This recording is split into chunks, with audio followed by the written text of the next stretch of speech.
So I appreciate you guys being here today. This event has been freaking awesome. I met so many cool people, and you know how it is, like you have all these friends on social media, and then you meet them in person. It's just like weird. They're smaller or they're bigger, and so it's been really cool to meet a lot of you in person. And I honestly feel like the connection piece, the collaboration as a coach has been like one of the most impactful things for myself and my business. So hopefully you guys are seeing that and connecting with other people. Do collaborations, ask questions about their business, what they're doing, what offers are working, because there's just so many things that we can learn from each other. My part is the product. And if you guys go online, what do you get blasted with ads? How to gain 30 clients in 30 days, how to make 10K months, so on and so forth. But a lot of these business coaches are not talking about the product. I start with the product. The product is the foundation. And the way we have a better product is we have to write real training programs. So to me, there are three things. We have a combination of strength training and conditioning, which you guys have heard so much now about the aerobic system. Hopefully, a lot of you are opening up your minds that there's this whole world that exists. And then training split. It's like the most basic thing, right, to write a program, but a lot of people are not plugging in the right split for the clients they're working with. And then knowing the difference between workouts and training programs. They're two entirely different things. And we're gonna really dive into that and really talk about what that means. So to give you guys some context where I came from, I have kind of a weird fitness journey. I got into strength and conditioning, and then CrossFit, and then a combination of Conjugate, CrossFit. And then in 2012, I realized I didn't know much about conditioning. And I was kind of like, well, I can just be a strength guy and I don't have to know much about conditioning. But I realized that I had almost like this imposter syndrome because I felt like there was this world I didn't know much about. So I started delving into energy systems. I got a master's degree in exercise science, but I heavily focused on aerobic conditioning, aerobic metabolism. And from that, I was able to come up with a different style of training. And this kind of facilitated this online product, if you will, working for CrossFit gyms. And I didn't plan on doing it at the time. It was kind of this thing that just happened organically. And this was 2015. I went into the online space with just kind of like, I'm gonna have a hobby because I love writing programs. I freaking love writing programs. I geek out on it. I think about it as much as I do sex or food, which is not a lie. My wife will attest to that I literally think about programming as much as anything. And because of that, I think that's part of the reason I'm here today, because I am obsessed with it. So my online business just took off, went crazy. And one of the things that was different then as opposed to now is that long form content was things that people would really absorb and read. So anytime I had a question, and I had a lot of questions from people I was working with about things we were doing, like GPP work and pushing and pulling sleds and using accommodating base resistance, I would just write an article. Instead of having to answer that question over and over, I would write an article. And I'm sure a lot of you guys are doing that now. Your clients ask you questions, you're like, I need to make a piece of content so I don't have to answer this question over and over. Well, a lot of those articles got picked up by T Nation, by Elite FTS. Elite FTS, actually, I still have a column with them. And then 3 years ago, I was approached by Human Kinetics to write a book. For those of you that are thinking about writing a book, I wouldn't recommend it. It's a lot of work for not a lot of return on investment, but it's kind of one of those pieces of goodwill. Like me being here and talking to you guys might have never known who I was until this point. It's a piece of goodwill that helps build the mission. And the mission for me is to get the best possible programming to the people that need it. So the combination of conjugate method, and for those of you who don't know, that's Westside Barbell. That's where that really originated.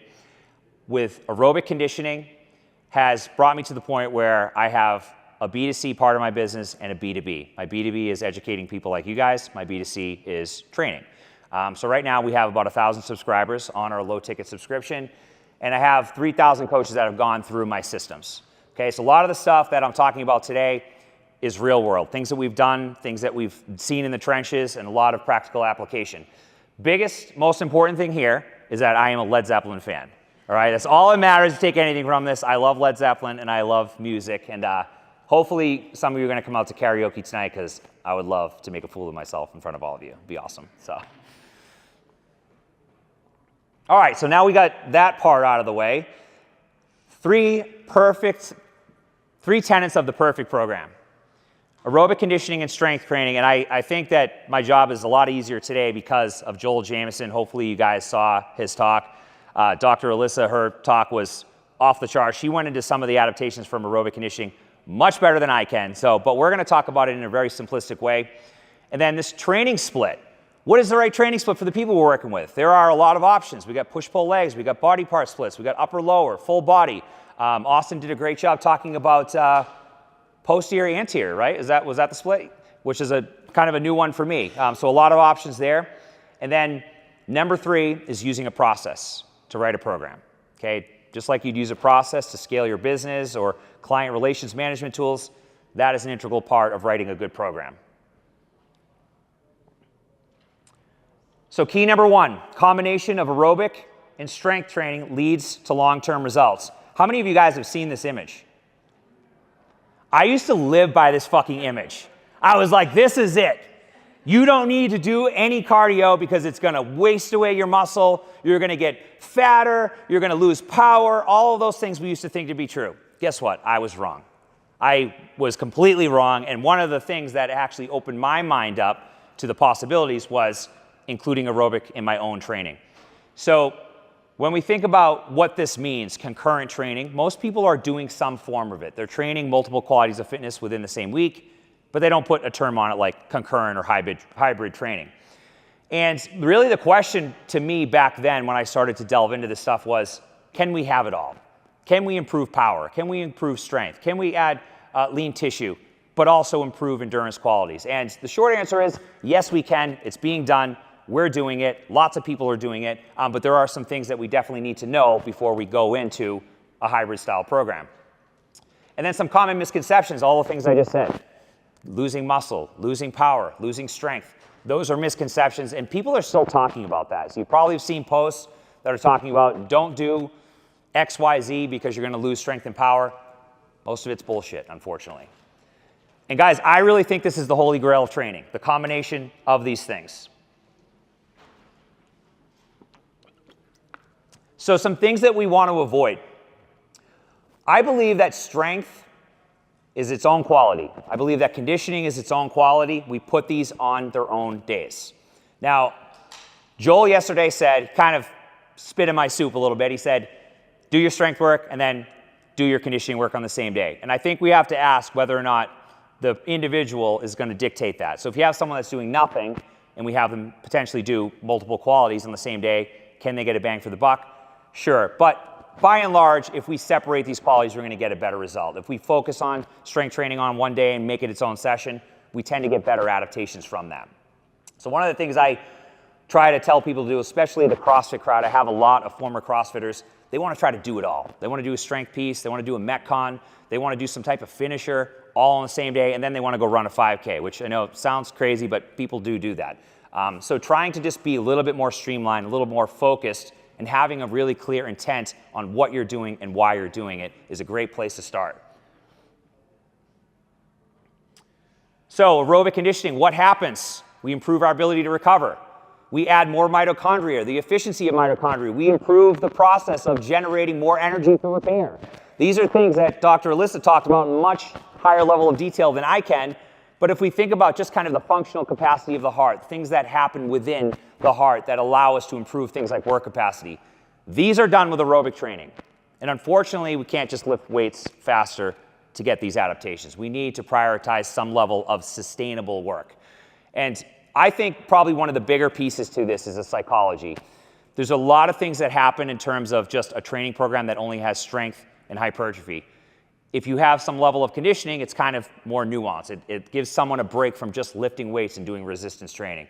So a lot of things happen in terms of compliance when we have different types of training within the same program.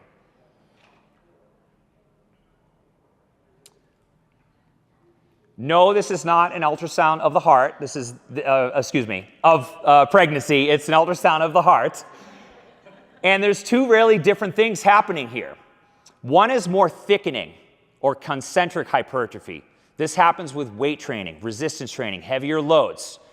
And then we have more cavity volume, which is more eccentric hypertrophy of the heart, which happens with things like cyclical, your rower, your air bike at sustainable paces. So these are different things, right? And I think that there's been so much confusion with heart rate. If I do 140 beats per minute, am I going to get the same adaptations? With weight training? Probably not. You can do a line of Coke and get to 140. Does that mean you're going to improve your aerobic system? Probably not. Okay, so it's really important to understand that these adaptations do happen from certain things. And I think that one of the major pieces that goes wrong is the modalities that people are using. They're trying to do movements that have a lot of rise in blood pressure, like kettlebell complexes and weightlifting exercises, doing Olympic lifting in conditioning setting. All of these things do not have the same effect as just getting on a bike or a rower or an elliptical and going at a sustainable pace. So know that the selection, the exercise selection, is as important as anything else with this. Heart rate is not heart rate. So you can swing a kettlebell and get the same effects in terms of heart rate, but does that translate to the same adaptation? And short answer is no, it does not.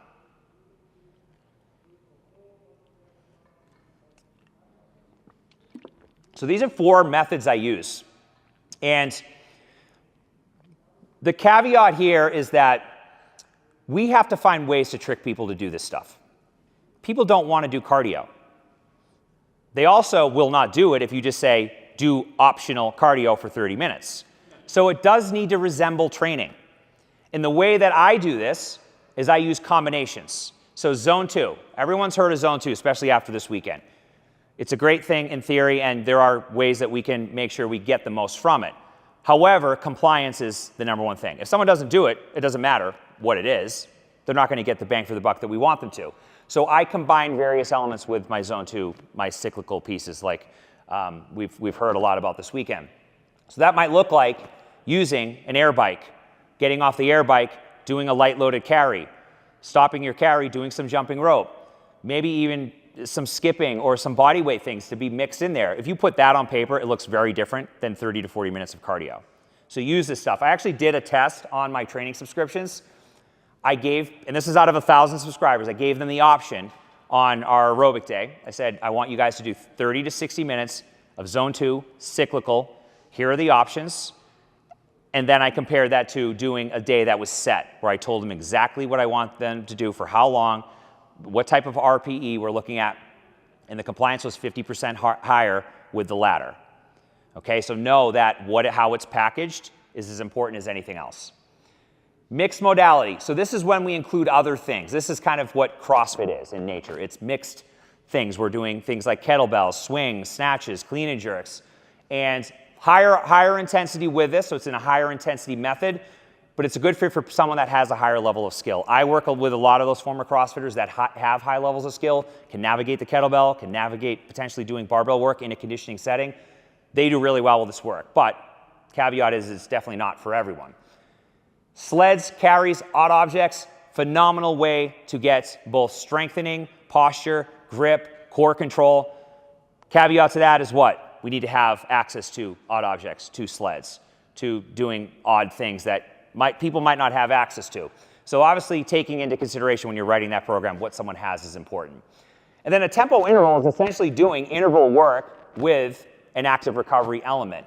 So this on paper looks very anaerobic, but it's not, because we have essentially a bout of hard work, so let's say 15 seconds on an air bike, followed by an easy amount of work, say 45 seconds. So by virtue of what it is and doing it for a longer duration, it tends to lean more on the aerobic system. So these are great methods, and guys, we're going to talk about kind of a plan of action at the end, but what I really want you to take away from this slide is that how it looks is as important as anything else. So when you're plugging this stuff in, potentially down the road for clients, make it look like training. All right, interference effects, diminishing returns. We know that if we try to do essentially ride a horse with 2 asses, it doesn't work most of the time. But we can minimize this. We can separate the qualities of fitness. We can work the same energy demands. We can work our anaerobic work with our strength sessions on one day. We can work our aerobic work on one day. They don't need to be done on the same day, and we don't have to try to do it all. And I think there's been a lot of questions as far as like, what is the optimal dose? Well, optimal is a relative term because everyone is different. But if someone's new to this, or you guys start doing this after this weekend, and you've never done any aerobic training, start with a minimum effective dose. 1 to 3 sessions, 30 to 60 minutes, is probably going to be enough to move the needle. The question is for how long? Okay, so you can evaluate that a little bit more objectively by using things like resting heart rate and HRV. But starting out, start with minimal effective dose. And over time, what I tend to see, and there's been some supported research to come out to prove this, which was kind of funny because we were seeing this years prior to any supported research, was that 2 to 3 hours a week in the 60 to 70% range is an optimal dose for a lot of people. And again, everyone's different. You have someone coming from an endurance background, that might not do anything for them.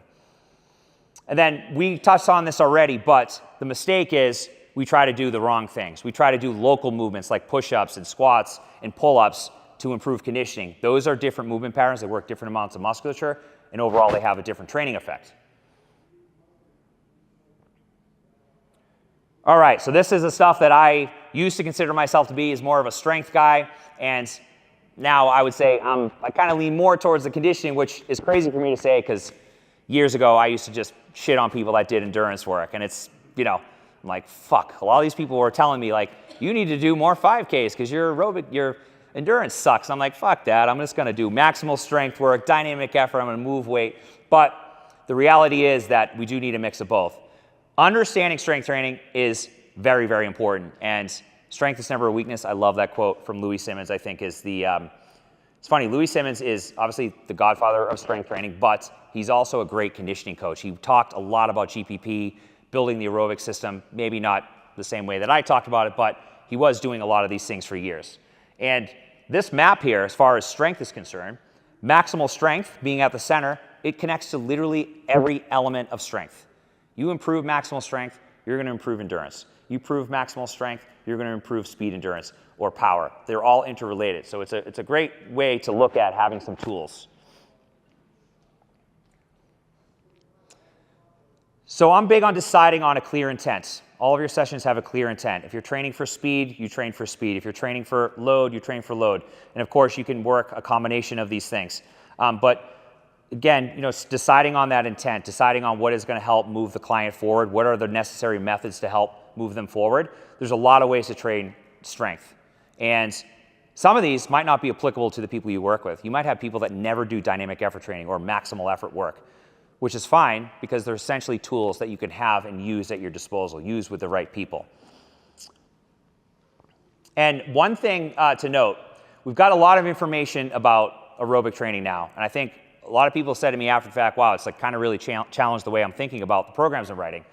And I want you guys to know that you don't have to lean any direction towards one quality.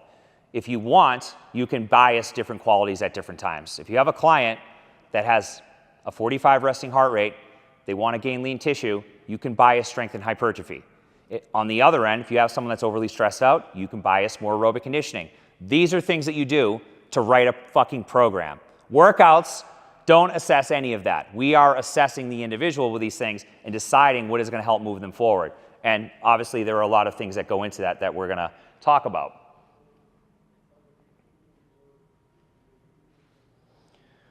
So as I said, strengths, special strengths are tools. Knowing how to program them, knowing proper sets, reps, rest intervals, fundamentals, knowing how it impacts the nervous system, knowing what movements to use for your exercise selection. All very important things. If you were to look at this list of methods, you might only lean on one method for your clients. It might be repeated effort method if we want to put an actual name on it. And maybe that's the only method you use with those clients. However, having these tools builds your confidence. It allows you to work with any client. I can write a program from any single person, doesn't matter what their goal is. I can confidently write a program for them. I want you guys to be able to do the same thing. And again, knowledge is power. So the bottom line, guys, is that if you take anything from today, what I'm talking about, it's just put the same emphasis into your conditioning as you do your strength training. Make it look like training. Don't make it optional. Don't write 30 to 40 minutes of optional cardio. Make it look like a training session. There's a lot of ways to do that. It's not overly complex, and I have tons of content on this. So if you guys wanted to deep dive in what it could potentially look like as far as the programming is concerned, you can easily do that on my website and my social media. There's lots of that stuff. But make it look like a priority, because if it's a priority to you, it'll be a priority to your clients, and thus they'll get better results.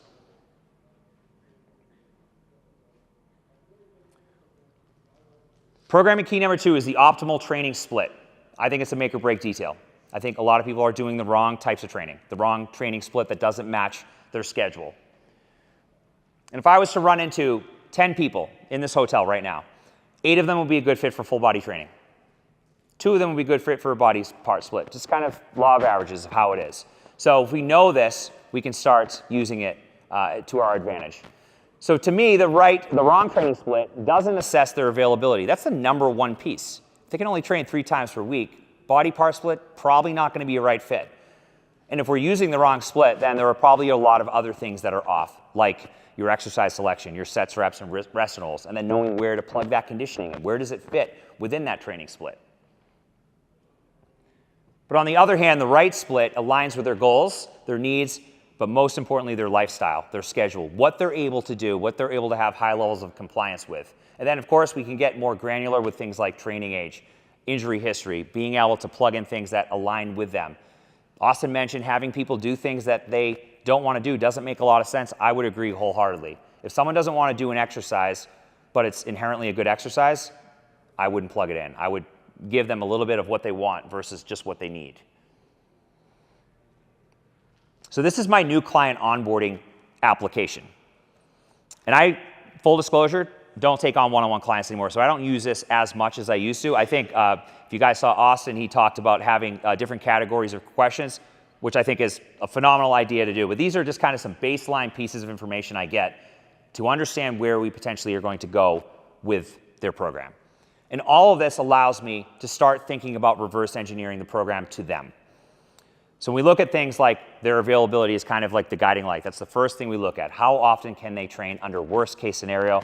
That allows us to start understanding what the best course of action is. And then, of course, you get deeper. Vital metrics, their resting heart rate, maybe heart rate variability score, maybe they're tracking those things. Those are all things that we can use.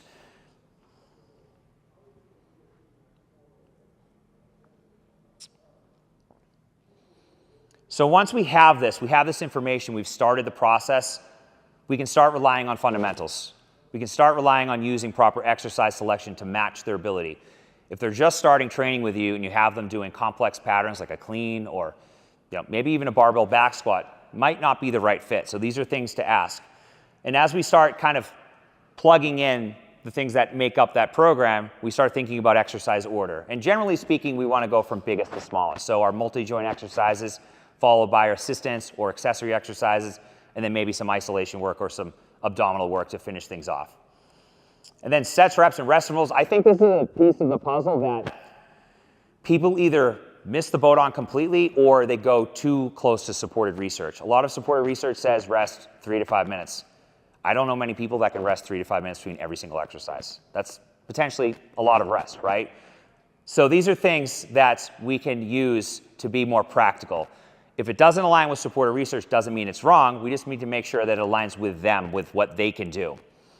And then determining those methods, going back, thinking about things like zone 2 cyclical, like how are we going to plug that in? What does it look like? What are the strength methods that we're going to use? Are we going to use more high intensity methods, or are we going to lean on things that are a little bit more basic? So the bottom line is the right split is make or break. And when you use a process, it allows you to make sure that you have no oversights, you're putting people in the right program.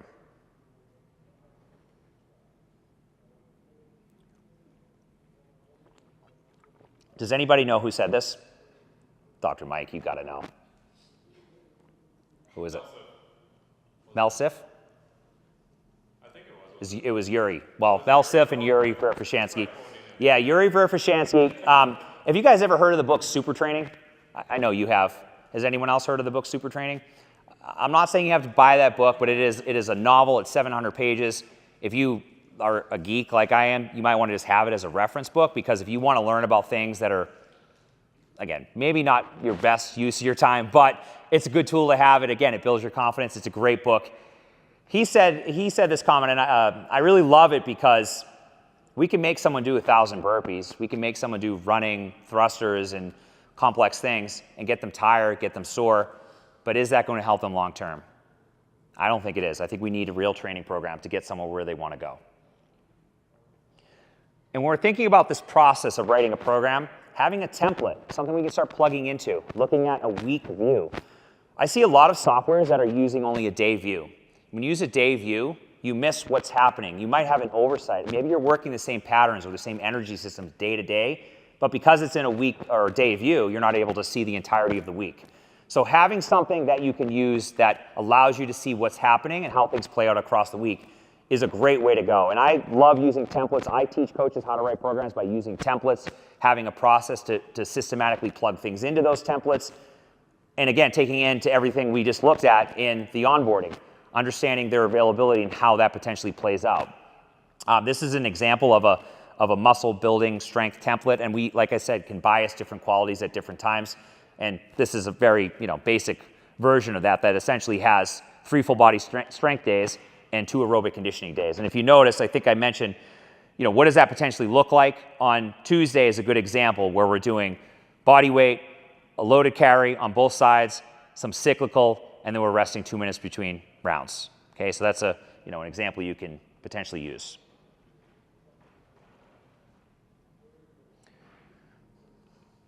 Wait, is it the same one? So the process I use, guys, is called a 5-step programming process. I know it's not super sexy, but it works. And the reason it works is because we are going systematically from beginning to end. And when I do an onboarding, I really dig as far as their availability. So we're going to actually do a real-time scenario in a couple minutes. So I just want you to keep this in the back of your mind. But I really dig with someone in terms of what they can commit to across, say, 12 weeks. So under worst case scenario, how many days per week can you train? Because a lot of times people will say, oh, I can train 5 days a week because that's what they used in the past and it worked for them. But then when you dig and you say, well, okay, that's great, but under worst case, your kids are sick, you don't feel well, you had a fight with your husband, what is the best case that you guys can do? And usually you get a different answer. So that's something that's super important to this process. But once we know that, we can start delving into what is the training split we're going to use. And as I said, I think a full body split is a great fit for the large majority of people. And then as we get deeper, we think about fundamentals, our methods, the vehicles that help them reach their goal. Again, zone 2 cyclical combination methods would be a good example of that. Dynamic effort, explosive strength work, that might be an example of that. And then start basically dotting the I's, crossing the T's with sets, reps, and rest intervals. Our last point happens after we've delivered the program. So every 3rd week of, say, a 4-week block, I collect feedback. And if you might do a longer block, maybe you do 6-week blocks or 8-week blocks, collecting feedback and understanding what's working, what's not working, what do you like, what do you hate, understanding how can we potentially iterate to get you in a better position. And sometimes when you look at compliance scores, which a lot of apps have compliance scores, we see that, wow, you only did 40% of the workouts. So is that their fault or is that your fault? It's probably something that we need to do better as coaches. So we start digging with those things and getting feedback and just being able to start understanding what we can do better as coaches to get them to move forward and be more compliant. So the bottom line, guys, is write training programs. Don't write workouts. Influencers write workouts. I do program reviews right now on YouTube. Guys, I'd love for you to check out. They are fucking brutal. So brutal, negligent brutal. And I hate to be the negative one, but unfortunately, that's what we're seeing is workouts. And no one here right now is here to write workouts. You guys are here spending your time, spending your money being here because you want to be elite coaches. Elite coaches write elite training programs.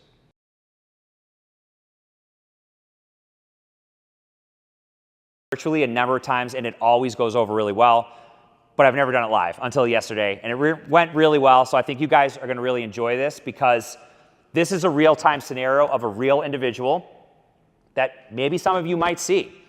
And maybe it's not your ideal client, but can we have the tools to move Sam forward? And I think the unequivocal answer is yes. So Sam is 45. She's a single mom of 2. She's recently divorced. She works in human resources. Her resting heart rate is 79. Okay, so remember that one. That's a key element.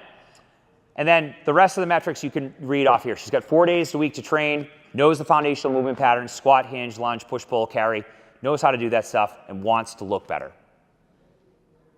I want you guys to pair up with 1 or 2 people, and I want you to decide what she's going to do, so the training split, on what days, and that's it.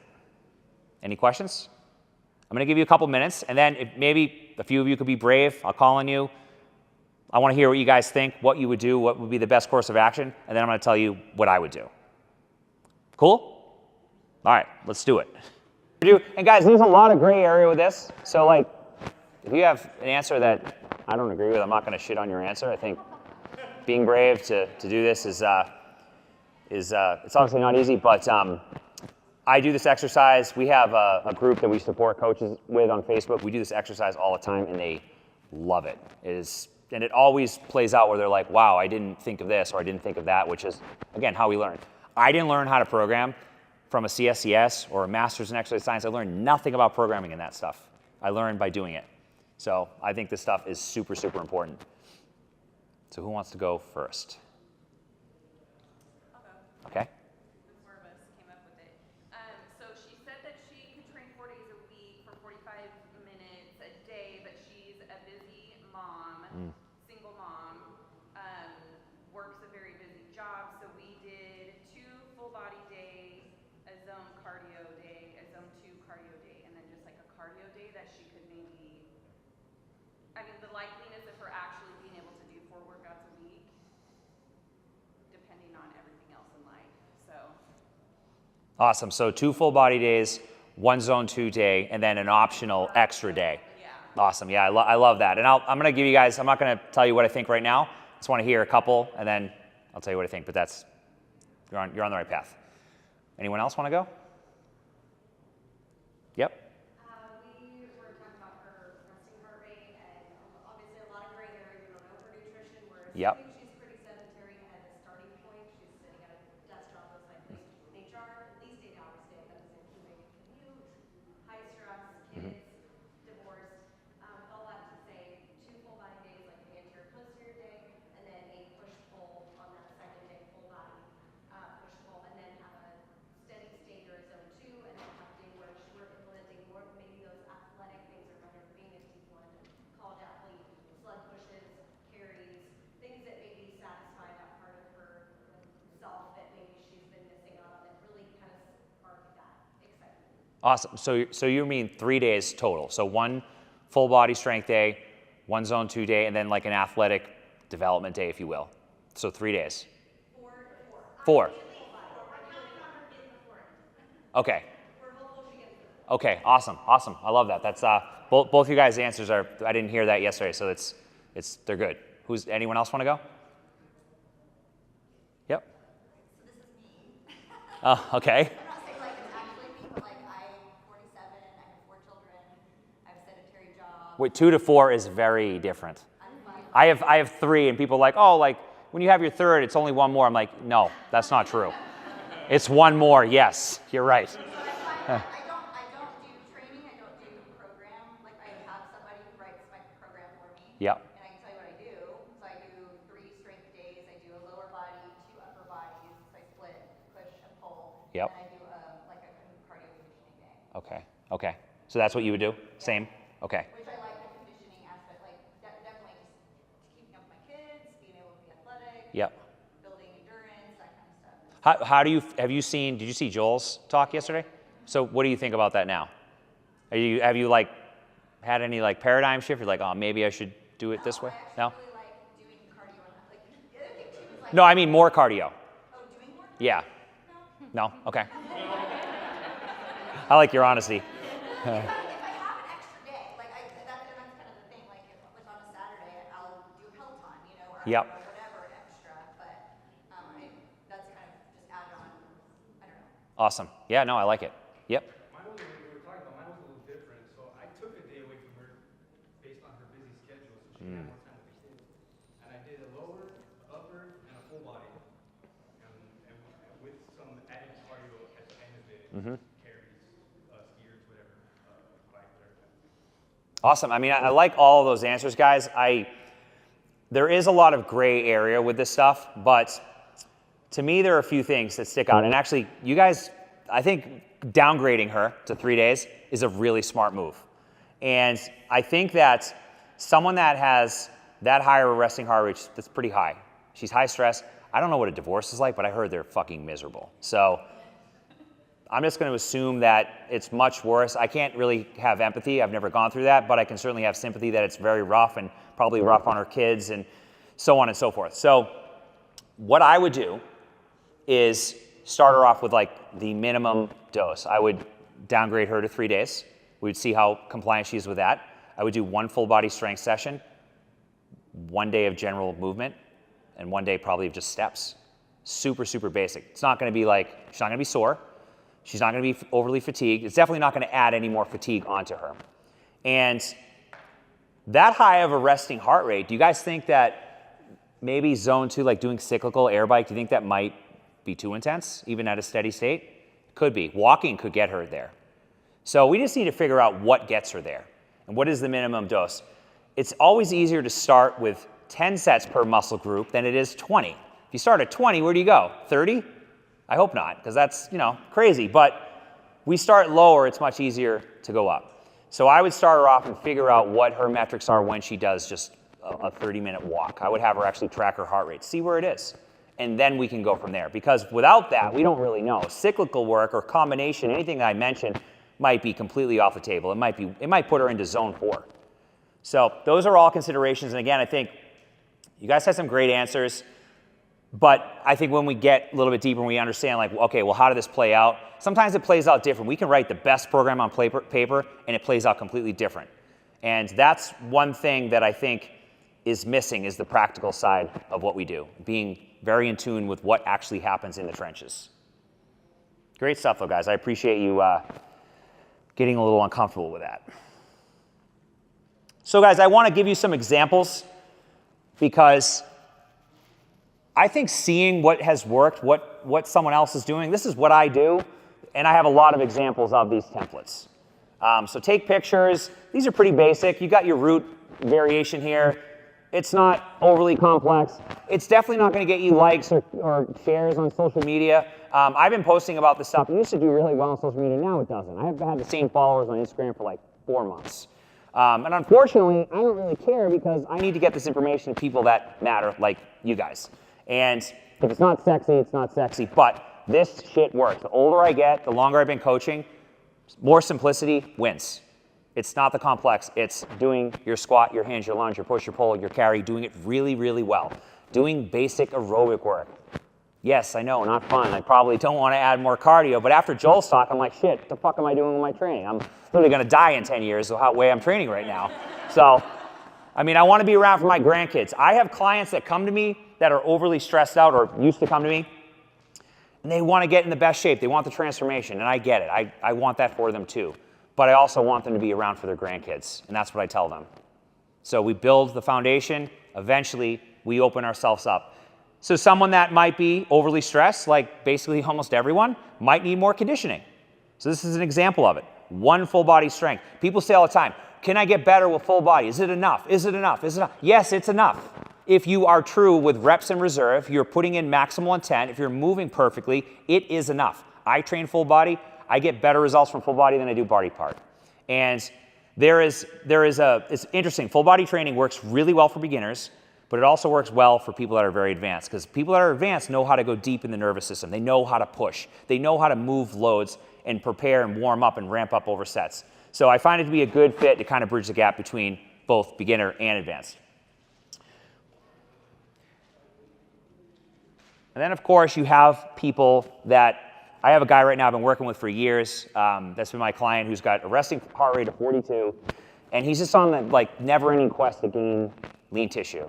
And that's his goal. And I think at some point, I've already told him, kind of warmed him up, hey, at some point we might want to think more about longevity, and again, doing things that might help you in longer term. But right now, this is his goal, so I bias more strength and hypertrophy. We use things like dynamic effort. We use accommodating resistance. We use, advanced things that probably not a fit for 9 out of 10 people, but they're a good fit for him. I have those tools. I can use them for him. He has the equipment to use too, so it works out well.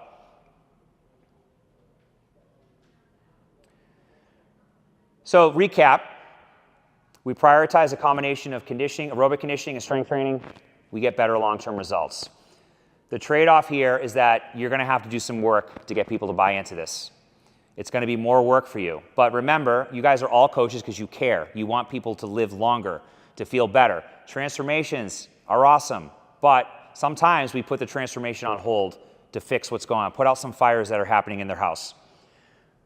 Part of this is using the right training split. Someone that can only train a few days a week, probably going to need to have something that works for them, their schedule. And then, of course, you get deeper with things like injury history, their training age, what their ability is. The former Division I athlete obviously knows how to move very well. We can play to that down the road. And then using the process I outlined is on my website. It's in that Facebook group I mentioned, which I have a link to that at the end. I'll give you guys.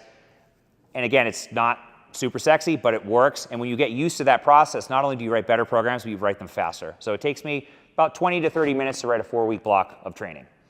Shouldn't be taking you hours.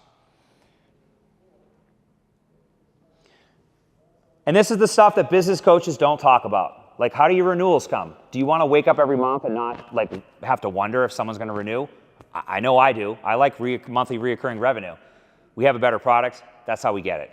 So don't worry about the sales and marketing till you've got this product nailed down. And always know why. If you don't know why what you're doing, then you shouldn't do it.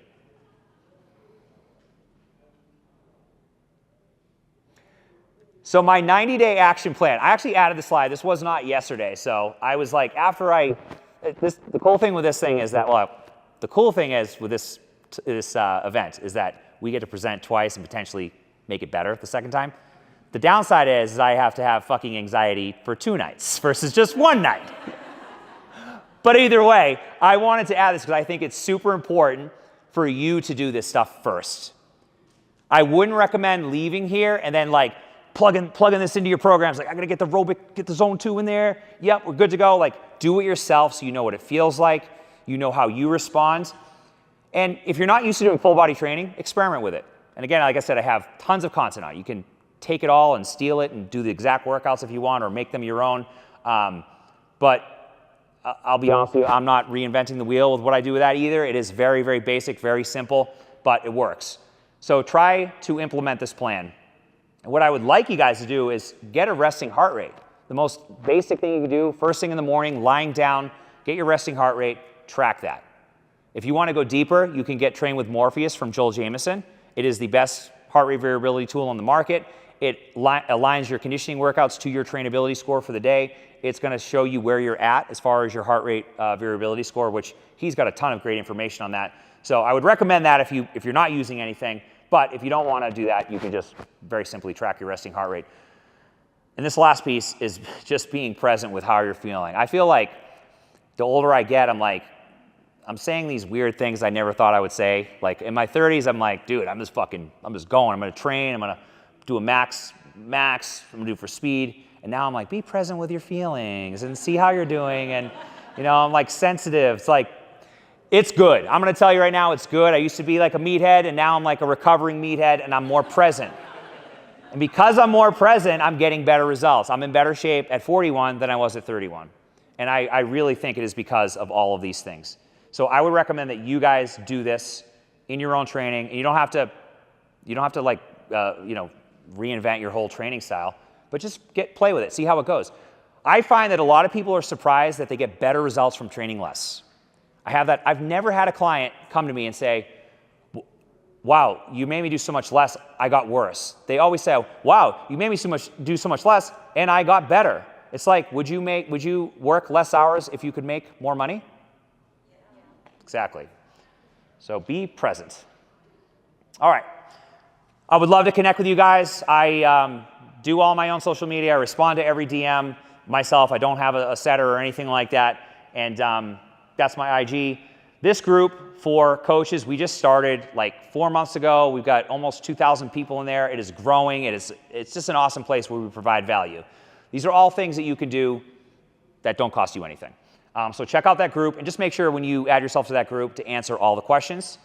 And then I do have a certification where we deep dive in programming and we do practical hands-on like what we just did, but going even deeper and giving you more framework to know how to potentially write those programs. Okay, last piece. I was really uncomfortable doing this yesterday. I'm less today because I've done it twice now, but you guys know that Aram went out on a limb for this event and borrowed a lot of money to make this thing happen, and obviously that's not ideal, but I want to support him, and the way I can support him is by giving you guys an incredible product, which is my training template handbook, which has all those templates and a fuck ton more for a super, super low rate. It's $97. There is no pressure. I get it. You guys already spent a lot of money to come here. I am giving all the money that I make from this directly to Aram. So I just want to support him. This is, I lead by my heart, guys, which gets me into trouble sometimes, but I want to support more great people. He is a great person. You guys are all here. You're great people for being here and leveling up your skills. So that's it. And it's, like I said, a phenomenal product I think you guys will really love. And that is it. Thank you guys so much.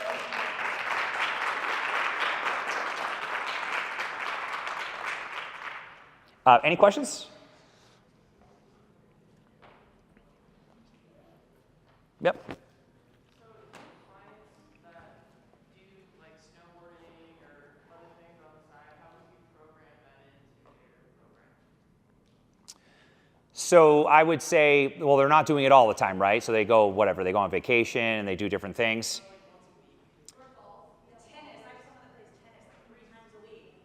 So knowing where their heart rate is during different things is going to be important. You can kind of decide what type of demand is happening. Heart rate variability is another piece to that, where, again, you can remove kind of the subjectiveness of it, like, oh, I feel great, but you're actually under a lot of fatigue right now. So I use things like that. But what I would do, too, is, account for this in your training program for them. Individualize it. I think Austin made a great point about the 80%. And then being able to customize for that 20%. Those people are that 20%. So maybe you have 2 full body strength sessions made up of foundational movement patterns, and then you plug in a conditioning day, and then you account for that. Maybe their weekends are free. Like as a dad, I like my weekends free, so I try to do all my stuff during the week to leave my weekends free. So you can account for that free time pretty easily in that. Does that make sense? Awesome. Yep.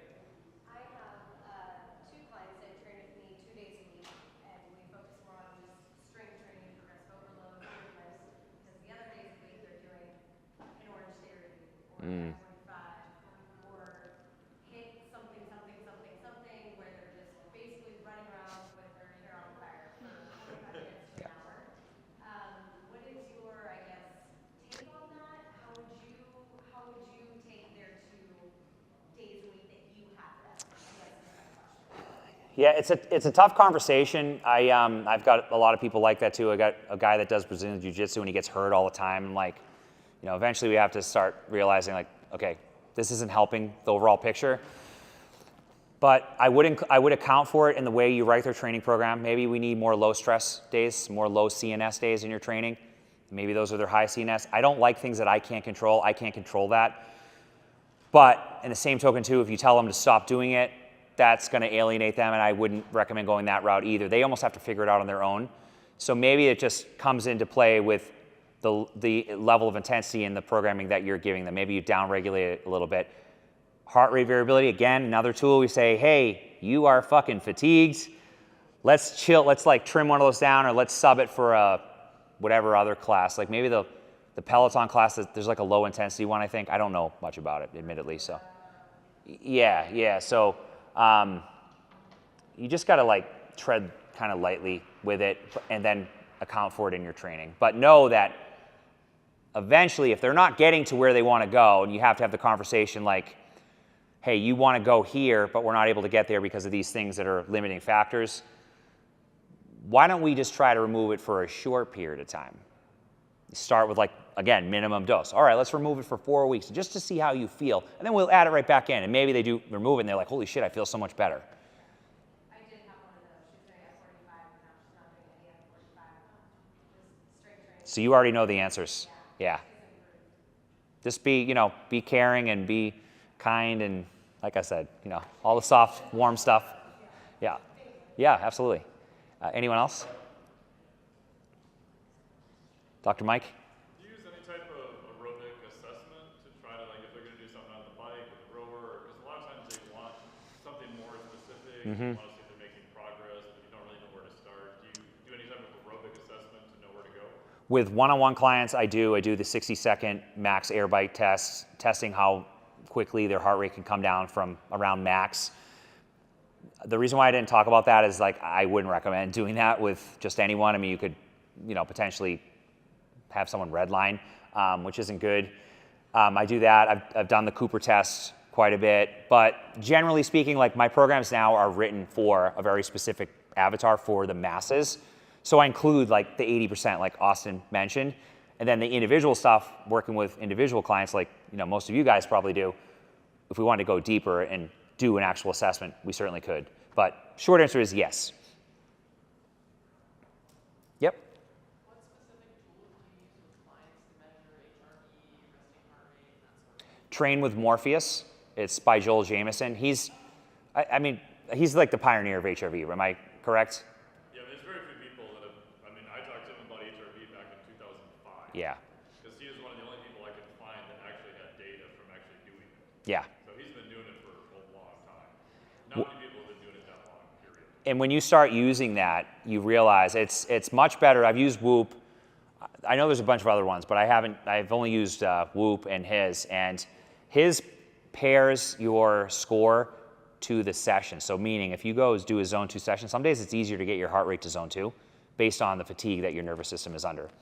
So if you have a tool that can calculate for that, it can tell you that, hey, your RPE is actually going to be lower today. And a lot of times the body lies. Like every time I've gotten hurt training, it's when I felt great, but my HRV score was down. It was in the red, which is not good. And I'm like, oh, I feel great today. I'm like, I'm supposed to do a back squat one rep max. Let's just go for it because I feel good. And those are like the days I can count on one hand that I've gotten hurt. So when we have a measurement, and obviously don't be an asshole like me and not listen to it, actually listen to it, you can tell them like, here's what we're showing. And actually, I think Joel's got like a dashboard for it. I haven't used, but you can put have a client on the dashboard and you can track their scores yourself. So it's again, another piece of just, you want to talk about like value and like wondering, people wonder if their clients are going to renew. You provide that much value, they will renew with you. Guaranteed. Anyone else? All right, guys, I appreciate having you guys today, and give me a follow online. I'd love to connect.